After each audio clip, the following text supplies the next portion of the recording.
Finally, I would now like to introduce our session presenter, Dr. Barry Chesson. Barry is now mostly a retired managing director and principal consultant of occupational hygiene solutions.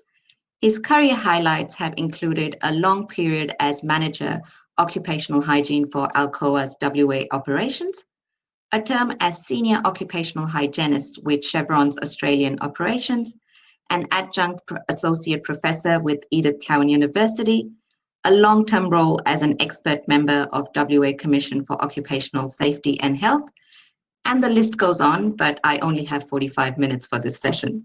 So without further ado, Barry, may I now request you to switch on your webcam and microphone and begin the session, please.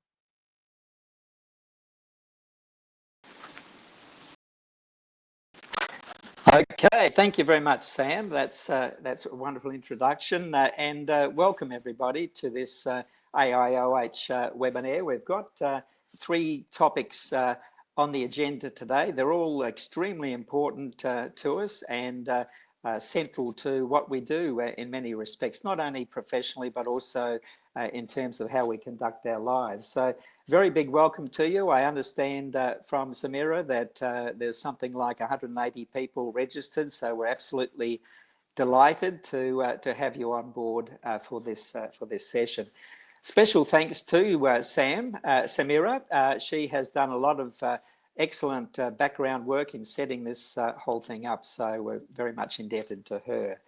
So, ladies and gentlemen, we've got some pretty good material, I think, to share with you today, so I look forward to doing that. The purpose, as always, is to entice, to educate and to entertain, so I'll be attempting to do that. Okay, we'll move to the next slide then, Sam. So the 6 questions that we'll be looking at today are firstly, what is the current position with those 3 hot topics, engineered stone benchtops, the Australian bushfire catastrophe and its aftermath, the coronavirus. Are there any parallels that we can draw between them with their impacts and what, in particular, what role occupational hygienists can play going forward?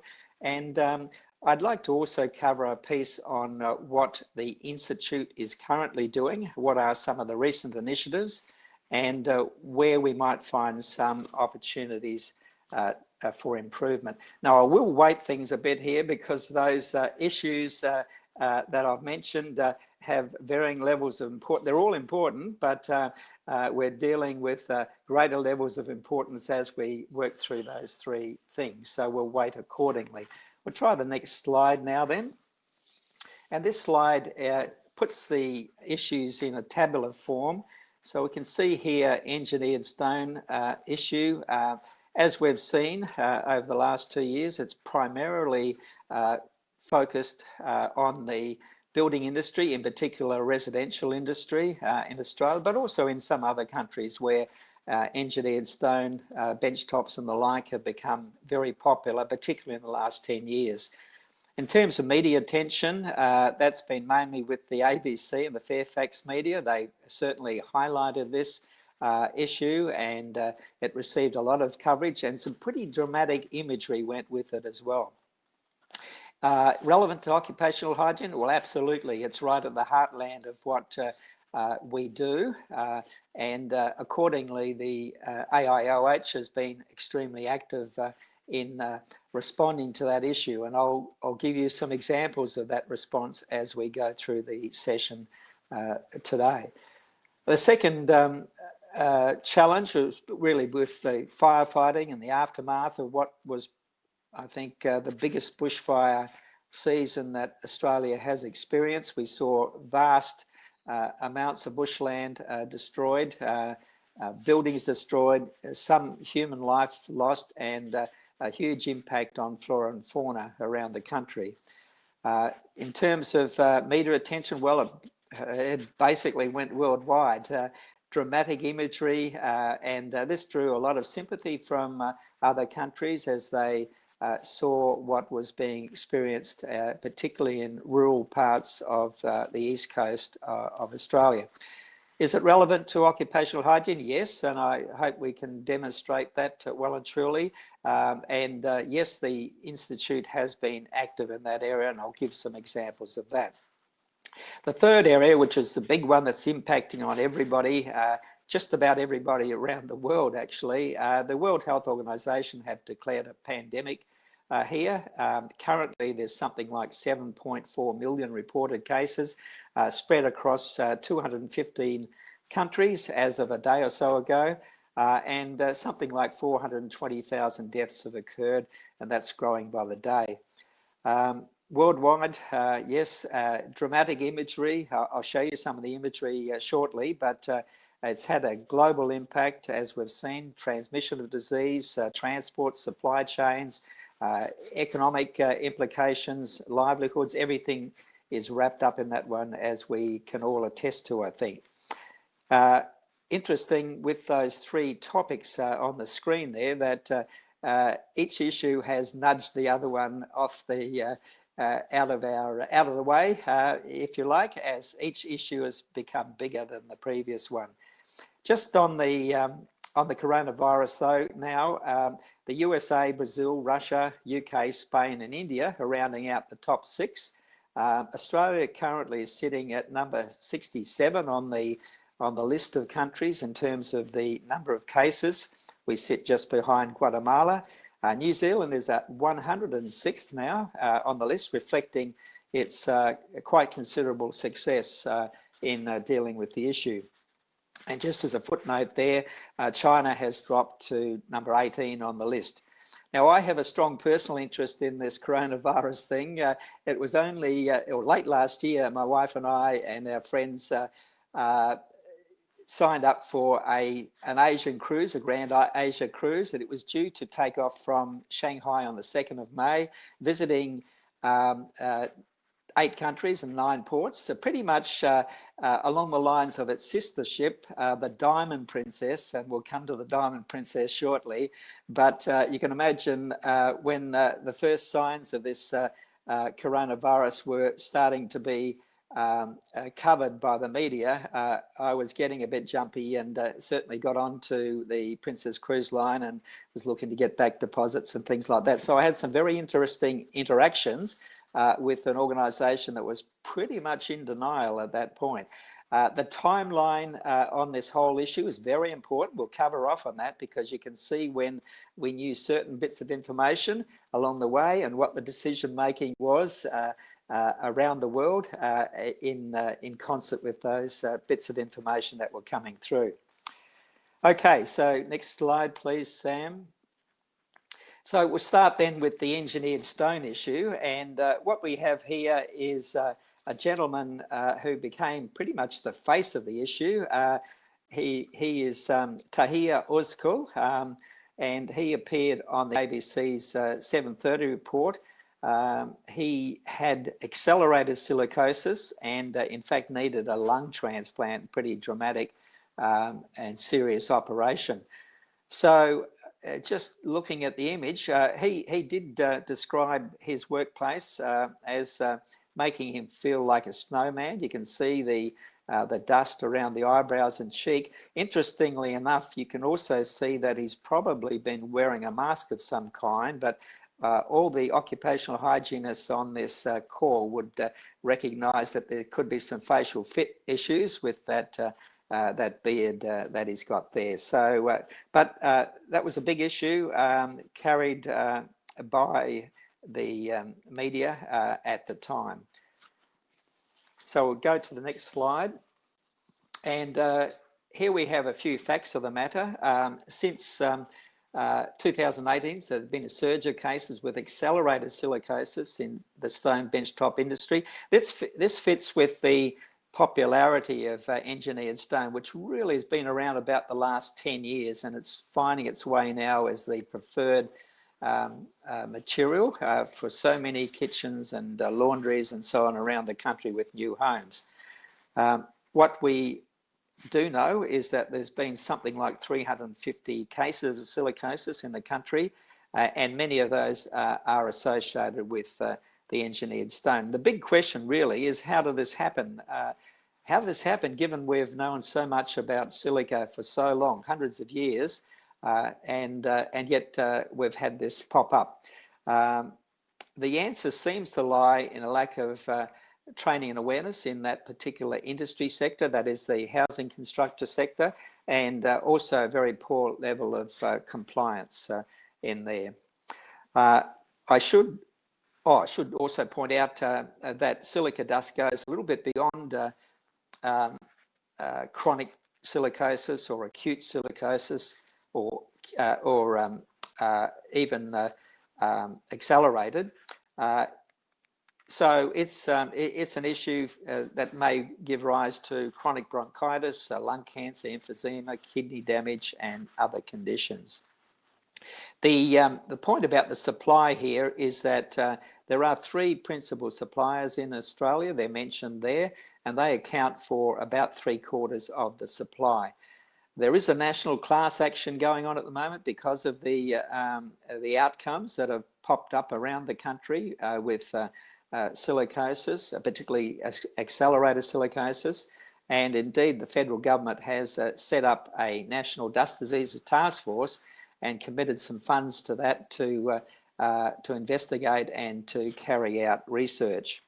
Just getting back to that question about how did this happen, you know, you can go back to the 1905 Royal Commission in Western Australia, which investigated terrible issues with silicotuberculosis in the underground gold mining industry, and it was interesting to look at that one, and you see that the recommendations that came out of that Royal Commission were along the lines of improved ventilation, wetting down of surfaces, and use of a variety of admin controls. So it goes back a long way. All right, we'll move to the next slide. And the Institute has been active. I mentioned the National Dust Diseases Task Force. So the Institute has basically said in its submission here that there needs to be strong product stewardship programs and practices in place, otherwise known as cradle to grave accountability or life cycle accountability. The Institute certainly supports the notion of having a national dust diseases registry and an exposure registry. It thinks the national approach makes sense because of the relatively small data sets that reside in the different states. So we think that's probably a good one.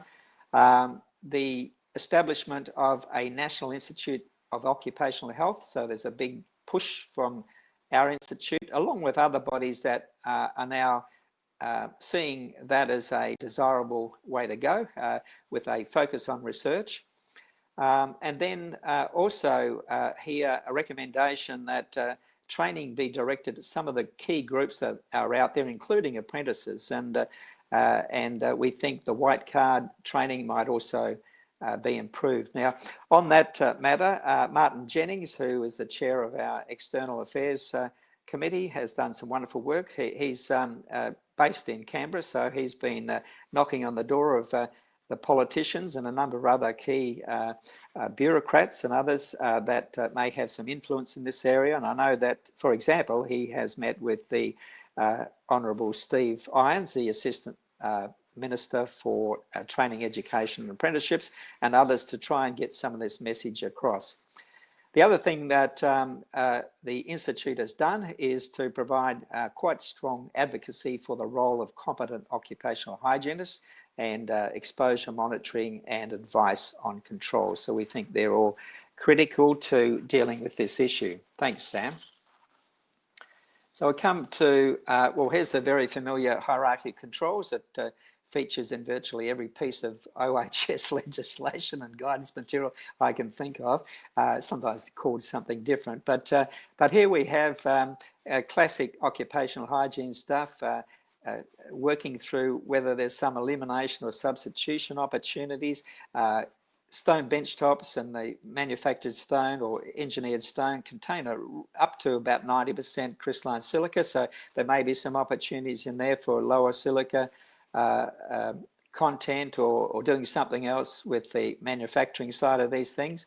There's plenty of opportunity with engineering controls, either on the tools or in terms of local exhaust snorkel type extraction units. Isolation we mentioned there, that isolation can be either engineering or administrative. If it's engineering, then we're probably talking about enclosing the work, the source, either enclosing the receiver or working along the transmission path with barriers and the like. Or if we're talking about isolation in terms of an admin control, we're probably talking about separation either in space or time. There's also opportunities there for work practices and housekeeping and so on, and then supervision, audits, personal hygiene, training, awareness, and of course PPE at the bottom there. So there's plenty of choice available. As always, there may be the option of a combination of controls. That's probably the way to go. Certainly those controls will be viable in some workplaces, but not in others. So we need to be aware of that. Thanks, Sam. Okay, so just moving now to the Australian bushfire catastrophe, and this affected probably people on this call, some more than others. But I particularly like this quote from Reuters. Bushfires are common in Australia's hot, dry summers, but the ferocity and the early arrival in spring has been unprecedented. So I took that quote and Googled it, and I found that it was appearing all over the world. It was picked up, as Reuters material tends to be, in many different countries as they sought, the media sought to cover the experience that we went through in this part of the world late last year and early this year. Thanks, Sam. So some facts of the matter that go with the bushfire experience. Firstly, last year was our hottest year on record, and this combination of extreme heat and the dryness that has been around the country now for some years are massively important influences of fire. What we found is 33 people were killed, including 9 firefighters. Something like 11 million hectares of forest and land was burnt, roughly the size of Ethiopia, to put it into context. 50,000 livestock or more were killed. 3,000 homes were razed to the ground. And it would appear that best estimate is it could have been 1 billion animals that have been killed or in some cases threatened with extinction. Now, there has been a Senate inquiry set up along the lines of, well, what lessons can we learn from this? And so that commission was established by the feds in February of this year. So I'll move on to the next slide. This is a representation of where some of the the fires were breaking out. This is you can see a lot of the brunt of it was mainly in New South Wales and Victoria, basically from Bairnsdale in the south right to north of Coffs Harbour there. Also, there was that much publicised piece on Kangaroo Island in Adelaide, but there were other fires occurring in other states, but this is where the main activity was. Thanks. So what are some of the issues here? Well, firstly, there is a potential for significant ongoing health impacts for the people that were involved very directly in responding to the fire, but also other emergency services people and public people in the public sphere that may have inhaled or made contact with some of the materials, and not only the airborne materials, but some of the solids and so on that may be there. We've raised the point there that the cleanup may involve contact with asbestos. A lot of, particularly in rural areas, there's still a lot of asbestos-based dwellings and structures. There's the potential for cleanup to bring people into contact with lead and heavy metals. There's ash from burnt and treated chrome copper arsenate timbers. There's also garden farm chemicals, biological agents. We can probably throw in there damaged gas bottles, household chemicals, and these sorts of things. Having said all that, that's all to do with buildings, but even the area of vegetation fires is important, and they carry their own issues. Some of you may have been present when Zach Bentley from Rio Tinto gave a presentation at last year's conference in Perth, and he pointed out with his studies on some of the emissions from vegetation fires. He pointed to the presence of carbon monoxide, formaldehyde, acrolein, the BTEX chemicals, so that's benzene, toluene, ethylbenzene, xylenes, and also a variety of volatile organic compounds. So there's plenty of material out there on what you can potentially come in contact with, and it suggests again that that there is a role for occupational hygienists in dealing with this issue.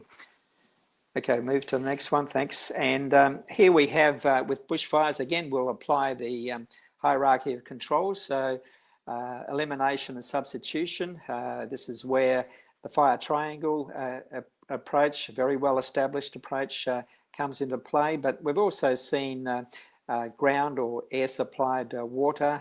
Work practices are quite important with back burning and fuel reduction, otherwise called controlled burning or prescribed burning in advance of summer.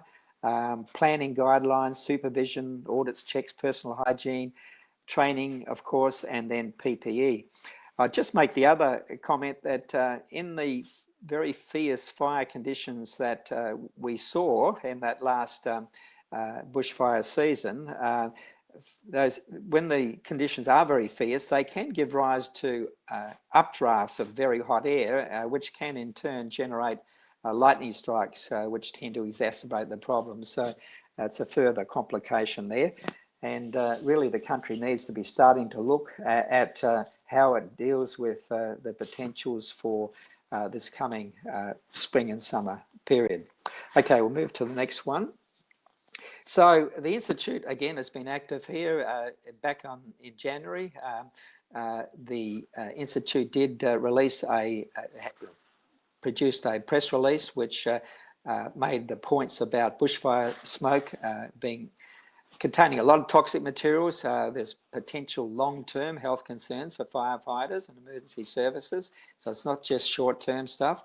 And we were certainly, that is the Institute, was looking to promote the role of occupational hygienists in terms of things like collection and analysis, providing advice on safe work practices. We think there's something to be offered there. We certainly believe hygienists have a role in cleanup, given some of those matters I raised on the previous slide, and also took the opportunity here with the press release to give another promo for the establishment of a National Institute of Occupational Health. We feel that that is would be a very nice outcome out of these terrible experiences that we've seen in the last little while.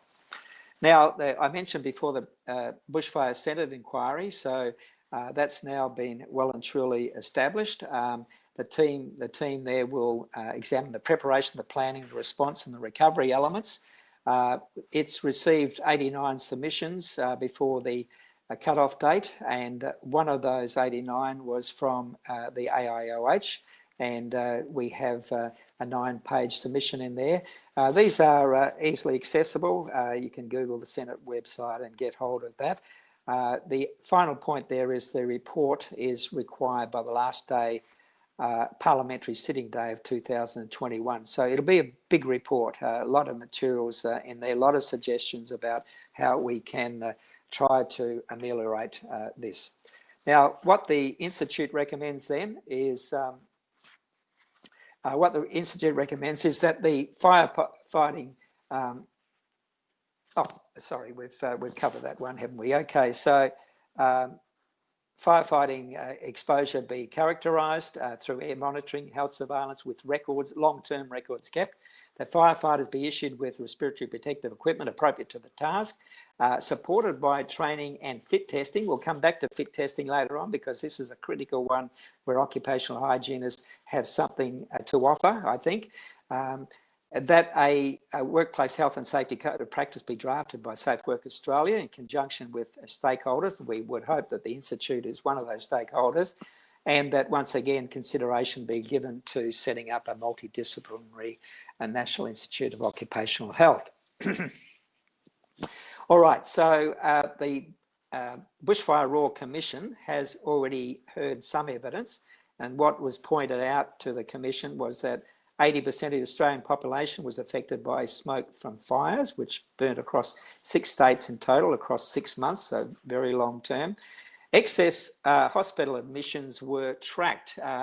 Black summer smoke is estimated to have killed 450 people and caused thousands of heart and lung-related hospitalisations with a health cost of something like $2 billion. Now, how would they come up with 450 people? Basically, they know what to expect over a regular season, and they've seen that spike in numbers of people that have died or people that have been hospitalised, and so they can make those estimates essentially. So here we have a pretty significant impact. Now, I would like to, before we get into talking about coronavirus, excuse me, I'd like to give a little bit of background on this, and so we can probably make the general comment that pandemics and epidemics have been with us for pretty much the life of while human beings have been on the planet, and where it became more important, I think, and devastating was when people started to form together into cities, crowded cities, and when trade routes were opened up, in many cases to far and exotic lands, and along those trade routes by sea or by land, some illnesses were and disease was brought with those trade routes. So I think we all know from the history books that the early European explorers that went to the Americas brought with them what might be regarded as fairly common diseases, measles, smallpox, and so on. And that was absolutely devastating for the native populations. In some cases there in the Americas, 90% of the population was wiped out. I might add that some things came back in reverse direction. Syphilis, for example, was introduced into Europe shortly around about the time of Christopher Columbus, or just after that time. So that's another thing. In terms of the, when we talk about pandemics and epidemics, what do we mean by that? Well, epidemic is usually defined as, relates to the act of spreading out of or spreading out of control of something, whereas pandemic is more to do with the area of coverage. So maybe within a country or a series of countries or around the world as such. So if we just focus on the last 1,000 years and just a couple of highlights to take from that, let me just run through a few of those. So leprosy in the 11th century, bacterial disease, it came to be regarded as the living death, and it was spread along the trade routes of the time, thought to have originated in India thousands of years ago. The Black Death, or basically the term that was applied to bubonic plague, it was there over a few of the centuries, but it particularly was devastating in the period 1347 to 1351, a 4-year period there, where it effectively wiped out about 200 million people in Europe, which was about half the population at that time. In fact, it took something like another 200 years for the population to recover to its earlier level. Many other plague outbreaks in the centuries that followed. At that time, I should add that the term quarantine was derived from quaranta giorni, which is an Italian word that means 40 days. And that's what the period of time that the ships had to wait in the harbour of Venice before they could unload their crews and any passengers. So that's where quarantine comes from. The Great Plague of London, 1665, at only, excuse me, only killed about 100,000 people, but it was overcome by the Great Fire of London, which effectively cleansed the place. I should have mentioned smallpox, which by 1520 had killed about 56 million people around the world, but hundreds of years later it led to the first vaccine. Cholera was there for about 100 years or so at its worst, from 1817 through to the early 1920s. It resulted in about 1 million deaths, bacteria related. The Russian flu, 1889, ran for 2 years as a H2N2 virus and resulted in 1 million deaths. Spanish flu, very important, this one, and a little story that goes with it. Around 50 million deaths, so it was devastating. It's thought to originate in the American Midwest with farm animals and some wild animals. And when America joined World War I in 1917, some of the troops took it with them, the virus with them, and it took off in Europe. It particularly took off in Spain, which was a non-combatant country at that time and didn't have the strict censorship laws that the other countries had. So it was widely publicised in Spain. It had a devastating effect there as well, but unfortunately became known as the Spanish flu as a result of all that.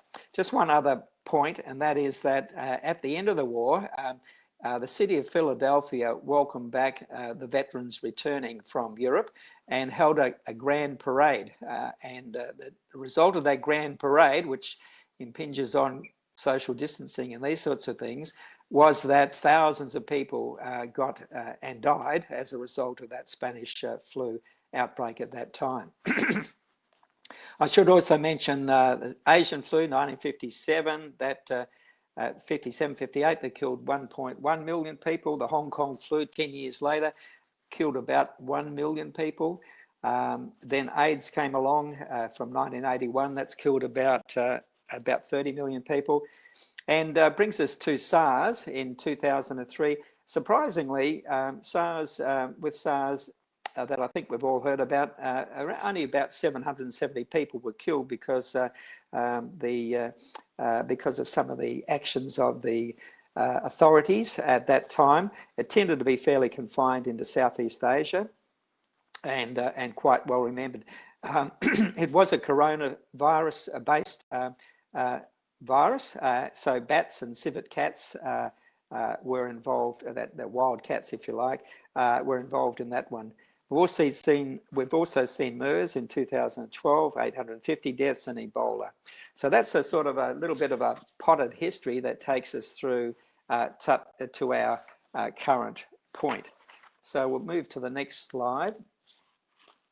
And just on that one, I think we might actually take a poll at this point. So I'll ask Samira to run a little poll in terms of what you believe is that the impact is that of COVID-19 on your livelihood. Okay, so your means of supporting yourself, and be very interested to see what we end up with here.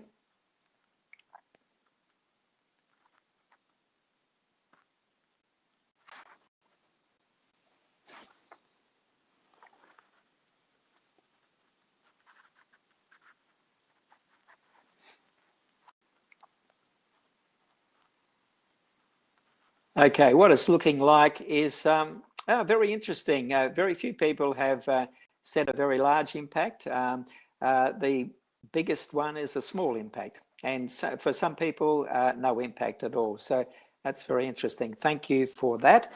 And we'll move on to the slide then. So in terms of some facts with coronavirus, we can say it's a very large family of viruses included here, and some of them circulate in animals like camels, civet cats that I mentioned, which are cat-like creatures that live in the forest ecosystem. They're also regarded as a delicacy in some to eat in some parts of the world, and also bats. The symptoms should be very familiar to us all: fever, cough, shortness of breath, and so on. Mortality rate, seem to be about 2.4%, which is less than SARS and markedly less than Middle East respiratory syndrome, MERS, at 35%. We've seen plenty of evidence now of supply chain impacts, and it's also clear that transmission may occur early in the course of infection. That makes it particularly difficult, and there is a need to understand more fully the transmission dynamics, and a lot of people are working on that. One promising sign is that 88% of the genetic sequence of COVID-19 is shared with SARS, so that improves the likelihood of finding an effective vaccine, and there's lots of organisations around the world that are working on that. Okay, so we'll move now to this next one. I think we might take another, if we can, Sam, we'll take another poll at this point. But this one is more today to do with your everyday lifestyle. So if you wouldn't mind, please just respond to that, just to give us a collective indication of where you felt it's impacted on your life.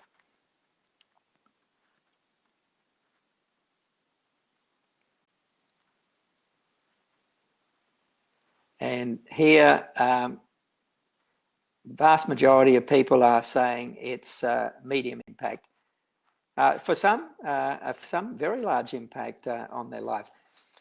Okay, well, let's have a look at what we've got on this slide. So the reason for nominating the 20th of February here is that that was 4 days before the local sundown that was held here in Perth back in February. So I actually, in preparing for that rather small presentation, I did gather some figures, and at that point 2,100 deaths were acknowledged. All but 9 of them were in mainland China, so it was mainly seen as a China problem at that point. Some 76,000 people were infected, but only 1,000 or so were outside of mainland China.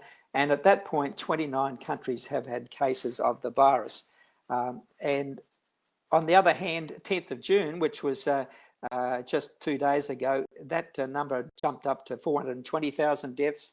Top 5 countries, US, Brazil, Russia, UK and Spain, and more than 7.4 million people affected across the globe. And 215 countries, that's almost all of them, have had cases of the virus. Okay, thanks. Move to the next one. I chased up a few quotes. So here are some of my favourites. Go hard, go early, go business, from Scott Morrison. He was very strong back in early March on social distancing, testing and contact tracing. I found another interesting, obscure quote from Alexander Dugin, a Russian political analyst. He said, "I'm beginning to understand why in some societies the plague gods were revered and worshipped." But the gong for the best quote I would give to the Vice Premier of the People's Republic of China, Sun Chunlan, and she reportedly said something, and she certainly has an exquisite turn of phrase. She said, "We will set up a 24-hour duty system. During these wartime conditions, there must be no deserters, or they will be nailed to the pillar of historical shame forever." So she gets the gong on that one. Thanks. Moving on, just this timeline is quite important, actually. So first case detected of coronavirus in Wuhan, but not made public on the 12th of December. There's some evidence that it was around in the month before that, in November, and in the last couple of days I've seen some material that suggests that it may well have been around in as early as August of that year. The Wuhan health authorities confirmed 27 cases on the 31st of December, at which time China notified the World Health Organization about something new. Pretty much the next day, the seafood market that was at the source there was closed. First death was reported on the 9th of January, and by the 13th, just a matter of a few days later, the virus popped up in outside of China, in Japan, South Korea and the US. So it was thought that initially, the information was that it had to be animal to human, but human to human transmission was confirmed by late January. Wuhan was put into lockdown, which was a pretty amazing thing. In fact, by at that point, 11 million people. By the 4th of February, 50 million people in China were under lockdown. Here in Australia, our first confirmed case was in Victoria, somebody that returned from Wuhan. The 31st of that month, the World Health Organization declared a global health emergency, and something like on the 5th of February, 10 passengers on the Diamond Princess in Yokohama Bay were confirmed with the virus. So, big issue. If you're stuck on board ship or planning to go on a vessel for a cruise, what's going to impact shore excursions, dining arrangements, medical facilities, testing, all these sorts of issues were very much alive. We'll just move to the next one. Next slide. So that's basically showing a continued time frame. You can see in the space of 2 weeks that number of people on the Diamond Princess had leapt up to 542 people. At that point,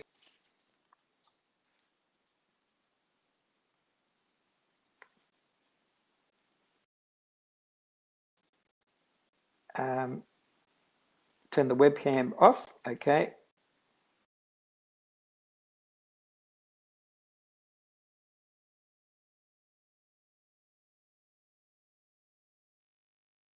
Sorry, Sam, have we got an issue there? All good? Okay. All right. Getting some funny messages there. So in the space of 2 weeks, 542 people impacted. Australia recorded its first death, an ex-Diamond Princess passenger. By the 11th of March, the World Health Organization declared a global pandemic. So, wow. At that point, there were 118,000 cases in 114 countries and 4,300 lives have been lost. 1/4 of those was outside of China. So it really raises a few questions about the timing there. 19th of March, the Ruby Princess allowed to dock in Sydney, and we've seen that passengers were freely able to disembark. That's been linked with more than 22 deaths. And we're seeing here some other bits on the timeline with states starting to close down and so on. Okay, we'll move on a bit more to some of the before, during and after shots from Wuhan, and including there are some of the shots of the 1,000-bed, on the right-hand side, the 1,000-bed hospital that was erected in 10 days. Okay, next one. And then with before and after shots with the Diamond Princess, you can see a beautiful ship, and you can see what happened as it was landed in Yokohama Bay. It all started with a cough, basically, and it's rubbed off on the entire cruise industry. Okay, moving to the next one. These are some quotes that I jotted down from the Channel 7 News on the 10th of February, so very early in the piece. This was known, and pretty dramatic language from the media was starting to emerge at that point. We'll move now to the Ruby Princess. So I think most of this people on the online here would know the story there. Where people were disembarking early in the piece, and the deaths and infections that spread across as a result of that. Kevin Rudd referred to it as a floating Petri dish. Okay, next one. And we've got some images here. Firstly, from Mumbai, epicenter in India, and responsible for 1/4 of the cases there. The next slides are from also from India, but showing the desperate conditions of migrant workers. You can see the crowding and the poverty and so on that are part of that. Then war-torn Yemen, the face mask and the artillery piece he's got there certainly in stark contrast. And then from San Paulo, some of the graveyards there. Thanks. We've got migrant workers, Romanian workers in Africa, in Europe, in Germany, and all sorts of issues there about housing them and prevention of spread of infection, and an amazing shot from Tehran in Iran.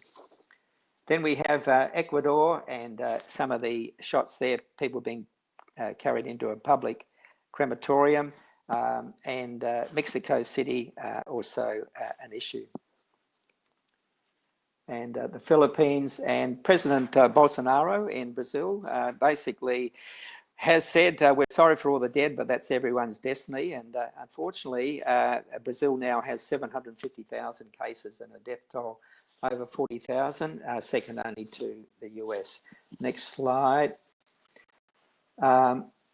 Memorial Day in Missouri, so a bit of a contrast there. On the other hand, in Hong Kong, they feel that they've largely got across this issue, and based on the disciplines that arose out of the SARS crisis, they have emerged quite well from that. And then the next one is some creativity. We have here sex doll supporters in South Korea to support the local soccer team. Okay, the next one then is the coronavirus, and we're looking for poll number 3. And here the hierarchy controls applies again. There's a lot of stuff that we can do in those areas: engineering, quarantine, work practice, personal hygiene, training and awareness building, and PPE. So we're running that poll right now. There was a quote I saw: we have to remember that quarantines protect those outside the quarantine, not those inside. That came from John Lynch at the University of Washington. And here we have, in terms of our poll here, a bit of a split, but again, looks like social distancing is the one that's getting the nod from the majority of people there. So thank you very much for that. Okay, we'll move on to the next slide. So all sorts of ramifications and other considerations. International relations, we're seeing that every day as we pick up the newspaper, the relationships between countries over this issue. Political, both good and bad. We've seen a lot of cooperation at the national level in Australia with the National Cabinet and its effectiveness. We've seen these huge economic impacts, supply chain disruption, social consequences, and here we can look at even the George Floyd thing and the protests and so on that have been happening, and that's in large part because some sectors of communities worldwide are at disadvantage, and so the COVID thing has only made this worse. We've seen some good things, collaborative efforts with treatments and vaccines. We've seen super spreaders. We've seen vulnerable communities and cruise ships and aged care facilities, migrant workers. There's all sorts of issues with comorbidity, mental illness, domestic violence, and even issues around the use of PPE. Thanks. So key points: about a third of the COVID infections seem to be asymptomatic. About 40% of transmissions occur before people feel sick, and the time of exposure to onset of symptoms is approximately 6 days. Thank you. And advice to the public, that's from the Centre for Disease Control. So I think we're all pretty much familiar with those things. They're all extremely important. Thanks. So one of the things that's come out of all this with the COVID is the adequacy of the masks and the availability of masks that are available. So again, the Institute has a position on that, and I'll come to that in a second, but you can see the importance of getting facial fit is right in the heart of all this. Thanks. We'll go on to the next one. The Institute has put out a press release basically advocating P2 masks, or if not available, P1 masks, particularly in some of the medical applicants with their frontline health workers. And there's a press release to go with that. Thank you. And then there's the matter of fake masks. Counterfeit masks have been picked up in 2 prominent retailers, I think Bunnings and Chemist Warehouse, 2 of them there. They found their way into hospital environments. We have Kate Cole and Andrew Orphanis have been prominent in raising this issue, and Kate has got a little piece on YouTube which points out how to recognise the face mask. and the Federal Minister has ordered a probe into that matter. Thank you. So External Affairs Committee, just very briefly, it was set up 18 months ago by Julia Norris.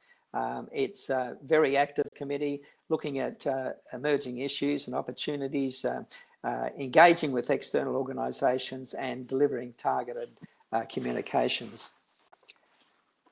And then setting up Breathe Freely Australia initiative, that's been a big part of it.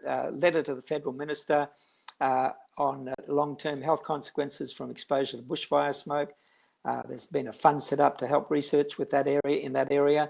The National Dust Diseases Task Force I've mentioned, input into the New South Wales review, letters to the Federal Minister and his counterparts at state level about the setting up of that National Institute. We've had Julia and then Andrew on the ABC, TV and radio, a variety of press releases, working closely with kindred organisations that I mentioned there, and that's happening as we speak. And then there are other matters being rolled out as well. Thanks. Breathe Freely Australia then set up largely to respond to the engineered stone benchtop issue, but run and model along the lines of something running in the UK. And so there's all these modules. I should especially mention the work of Sharon Johnson. Next slide, please. As Sharon has been leading the establishment of the website and done a wonderful job with that. And so we have all sorts of materials available there free to those parties that would like to make use of this material. Okay, we'll come next to the next slide. So just in summary then, there's been ample experience in the past with all of these issues. Nothing here that should be a surprise. We've had plenty of warning that they were coming. We've seen similar cases of workplace issue, largely bushfires affected a much wider group of people and communities, and the third is pretty much global. Each issue that was seen has revealed gross weaknesses in preparedness, including recognition, evaluation, control, and we certainly do believe that occupational hygienists are very well equipped to play a role in these issues. This institute has been very successful in the last 12 months in raising the profile of occupational hygiene, and we hope all of you will see the outcome of that. So that takes us through to just the next slide, which is really making an observation. John Lennon could actually sing a bit, but he was also known for the odd quotable quote, aphorism, if you like, and he usually talked about love and hope, but I like this one because it seems very relevant to COVID-19. And basically he said, everything will be okay in the end. If it's not okay, it's not the end. So ladies and gentlemen, that brings us to the end of the webinar. As far as I'm concerned, I thank you very much for your participation today. I hope you've enjoyed that coverage of the issues that we face. I think if there's a theme that comes right through it, it's that there's an occupational hygiene element to it all, whether it's to do with training and awareness, whether it's to do with some form of measurement, or in particular, if it's advice on controls that are effective. So thanks again to Samira from the Melbourne office for her support, and also I hope that we've achieved our objective to entice, to educate and to entertain.